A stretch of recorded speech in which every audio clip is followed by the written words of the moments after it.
Hello friends, welcome.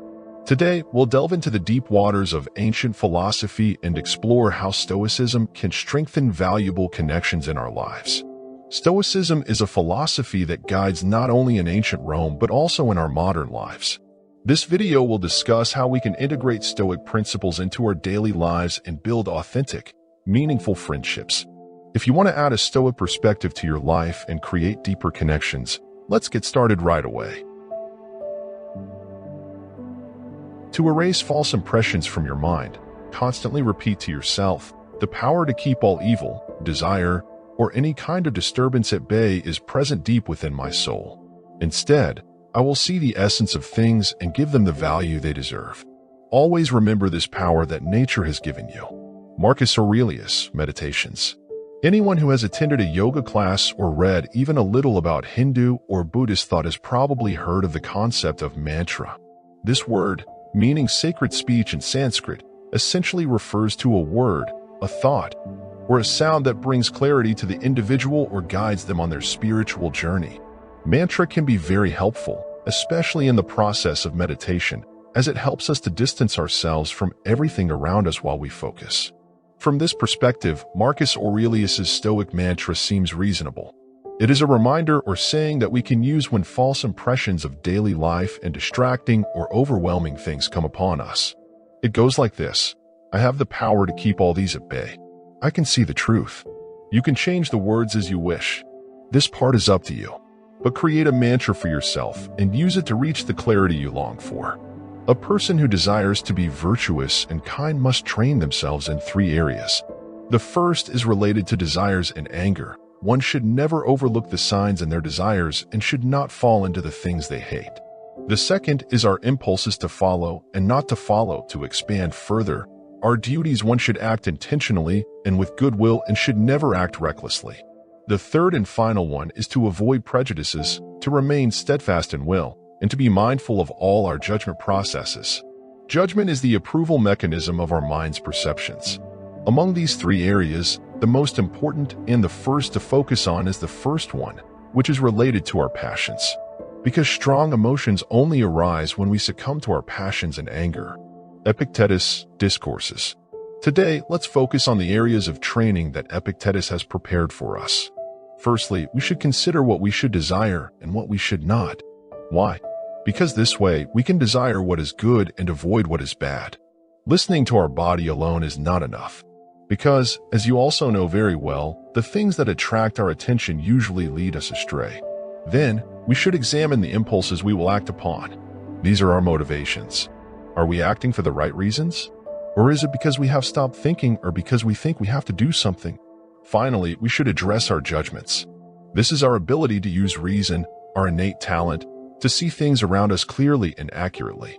These form the 3 main areas of training, and in practice, they are an inseparable whole. Our judgments affect our desires, and our desires affect our actions, just as our judgments affect our actions.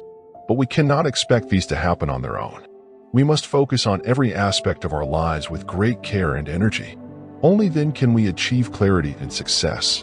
Examine closely the main principles of people, especially the wise. What are these individuals avoiding, and what are they pursuing? Marcus Aurelius, Meditations. Seneca says, "If you do not have a ruler, you cannot draw a straight line." This is the role of wise individuals in our lives, to be role models and sources of inspiration, to engage in dialogue with us and to stress test our assumptions. It's up to you who this person will be. It could be your father, your mother, a philosopher, a writer, or a thinker. Perhaps the right model for you is WWID. What would Jesus do? But choose someone, observe what they do and do not do, and do your best to emulate them. Always focus all your power on the task at hand. As a Roman and as a human, perform your job with absolute and simple dignity, attention, freedom, and a sense of justice. Dismiss all other thoughts from your mind. You can only do this by approaching every task as if it were your last, by avoiding all kinds of distraction, by avoiding the vacillation of reason by emotions, by avoiding drama, pride, and all kinds of sorrow that befall you. You will see with your own eyes how expertise in just a few things can make your life rich and genuine. Because as long as you do not lose sight of these, the gods will not ask for more from you. Marcus Aurelius, Meditations. We have the chance to think too much about something every day. What should I wear? Should I eat this for lunch or not? Where'd I want to go on vacation? Why is my boss in such a bad mood? Let's focus only on what's in front of us today. Let's heed the words of New England Patriots coach Bill Belichick to his players. Do your job. Like a Roman, like a good soldier, or like an artist. There's no need to get lost in the thousands of distracting things happening around us or in what others are doing. Marcus advises approaching every task as if it were your last because it might be true. Even if it's not, there's no benefit in messing up what's right in front of you. Find the clarity you seek in simplicity in fulfilling today's task. If you want to improve yourself, you should be happy to appear pure and foolish in the face of external problems. Do not try to appear knowledgeable. And if someone sees you as knowledgeable, never trust yourself. Epictetus and Kyridian. Living in a world that is constantly connected and never sleeps, what is one of the most effective things you can do? I don't know. And not only that, I don't care. It seems that the majority of society considers it a divine command for a person to be well-versed in all current events, to watch every episode of a television program that everyone praises, to regularly follow the news, and to present themselves as knowledgeable and worldly individuals. But where is it written that this is really necessary? Is there a law protected by law enforcement? Or are you actually afraid of looking foolish during a dinner party? Yes, a person is generally obligated to be informed about events that could directly affect their country and family. But that's about it. Have you ever thought about how much time, energy, and pure brain power you could have when you significantly limit your media use? Have you ever thought about how rested you could feel and how present you could be when you're not constantly excited and angered by scandals, developments, and potential crises that may never happen? Turn to philosophy not as a commander, but more like a patient trying to get rid of their troubles, heal their wounds, or find a remedy for their pains. If you evaluate it this way, you will conform to reason without the need to spill everything out, and you can easily lean on it. Marcus Aurelius, Meditations. The more busy we are, the more we work, learn, and read, the easier it is to get swept away by the flow of life. We find ourselves in a rhythm. We make money, use our creativity. We are constantly exposed to stimuli, and we are busy. From this perspective, everything seems fine. But we are drifting further away from philosophy every day. The inevitable result of this indifference is problems. The stress we are under is increasing, our thoughts are becoming blurred, and we are forgetting what is truly important. All of this harms our innate and natural abilities, our reason, instincts, and life's purpose. When we reach this point, we need to hit the brakes. Leave behind the momentum and situation you are in. Return to the order and practices rooted in clarity, correct judgment, and good principles. Stoicism is designed to be the remedy for the soul. It saves us from the sensitivities created by modern life. It helps us gain the strength to be successful in life. Reach out to it today and let it heal you. When you feel like you're about to lose your temper, remember this: losing your temper is not becoming of a man.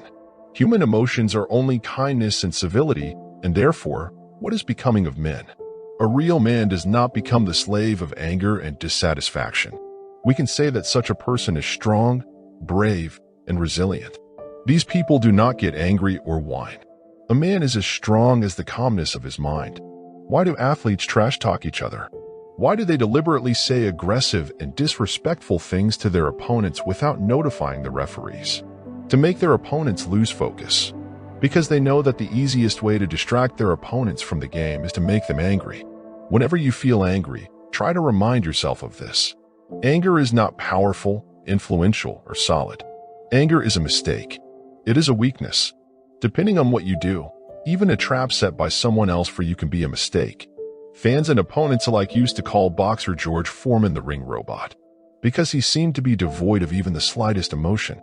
His cold and calm demeanor was more terrifying than any possible image or emotional outburst. Power is being able to control oneself. It is being able to be someone who never gets angry or worried. They are not the prisoner of their passions but their master. Align your thoughts as follows. You are a grown man. It's time to free yourself from this slavery. There's no need to complain about your current state or fear the future. We resent those who try to boss us around and tell us how to dress, think, do our job, or live our lives. This is because we are independent and self-sufficient individuals. Or at least that's what we tell ourselves. But if someone says something we don't agree with, a voice inside us tells us we have to argue with them. If there's a plate of cookies in front of us, we feel we have to eat them. If someone does something we don't like, we feel we have to get angry. If something bad happens, we feel we have to be sad, collapse, or worry. But just a few minutes later, if something good happens, we suddenly become happy, excited, and want more. We don't allow anyone to disturb us as much as our impulses do. It's time to stop seeing things this way. We are not puppets to be moved around just because we feel like it. We should be in control, not our emotions. Because we are independent and self-sufficient individuals. Source of our concerns: whenever I see someone worried, I ask myself what they might want. Because if a person does not want something beyond their control, why should they worry about it? A worried father worries about his children. What does he want? A world that is always safe. When you feel like you're about to get angry, remember this: anger is unbecoming of men. The only emotions suitable for people are kindness and civility, and therefore, what is becoming of men is these. A real man does not become a slave to anger and dissatisfaction. We can only call them strong, brave, and resilient. These individuals do not get angry or whine. A man is as strong as the calmness of his mind. Why do athletes trash talk each other? Why do they intentionally say aggressive and disrespectful things to their opponents without notifying the referees? To make their opponents react. Because they know that the easiest way to detach their opponents from the game is to make them angry. Whenever you feel yourself getting angry, try to remind yourself of this. Anger is not powerful, impressive, or steadfast. Anger is a mistake. It is a weakness. Depending on what you do, it could even be a trap set by someone else for you. Everyone, including fans and competitors, used to call boxer George Foreman the ring robot, because he seemed to be devoid of even the slightest hint of emotion. His cold and calm demeanor was more intimidating than the scariest sight and the biggest emotional outburst possible. Strength is the ability to control oneself. It is the ability to never get angry or anxious. He is not a prisoner of his passions, but their master. Align your thoughts as follows. You are a grown man. It's time to free yourself from this slavery. There's no more being a puppet to every impulse. Stop complaining about your current state and stop fearing the future. We resent those who enter our lives and try to dictate to us. Don't tell me how to dress, how to think, how to do my job, or how to live. The reason is that we are independent and self-sufficient individuals. Or that's what we tell ourselves. But if someone says something we disagree with, a voice inside us says we have to argue with them. If there's a plate of cookies in front of us, we feel like we have to eat them. If someone does something we don't like, we feel like we have to get angry about it. If something bad happens, we feel like we have to be sad, depressed, or anxious. But just a few minutes later, if something good happens, we suddenly become happy, excited, and want more. We don't allow anyone to bother us as much as our impulses do. It's time to see things differently. We're not puppets to be tossed around just because we feel like it. We should be in control, not our emotions. Because we are independent and self-sufficient individuals. What does a worried traveler want? They want the weather to be good, traffic to clear up, and thus, to catch their flight. What about an anxious investor? They want their business to prosper and their investments to make money. The common characteristic of all these is wanting something beyond our control, as Epictetus said, getting angry, getting excited, and succumbing to our worries. We encounter all these intense, sorrowful, and anxious feelings when we feel most empty and low. We look at the clock, the scorpion, and the yoke, the narrow road ahead, or the sky, and just stay there. As if we were members of a cult that believes in the gods of fate and thinks that the gods will only give us what we want if we sacrifice our inner peace to them. If you feel anxious today, ask yourself this question: why am I feeling so tangled up inside? Is the control in me or in my worries? And most importantly, are my worries benefiting me? Thank you for watching this Stoic video. I hope I've been able to assist you in adding valuable layers to your daily life, inspired by ancient Stoic philosophy. If you wish to bring more inner peace, wisdom, and meaning into your life, continue your journey with Stoic principles. Remember, every moment is an opportunity to learn, and the Stoic mindset can help you make the most of these moments. Continue to lead a healthy, wise, and meaningful life. Have a great day.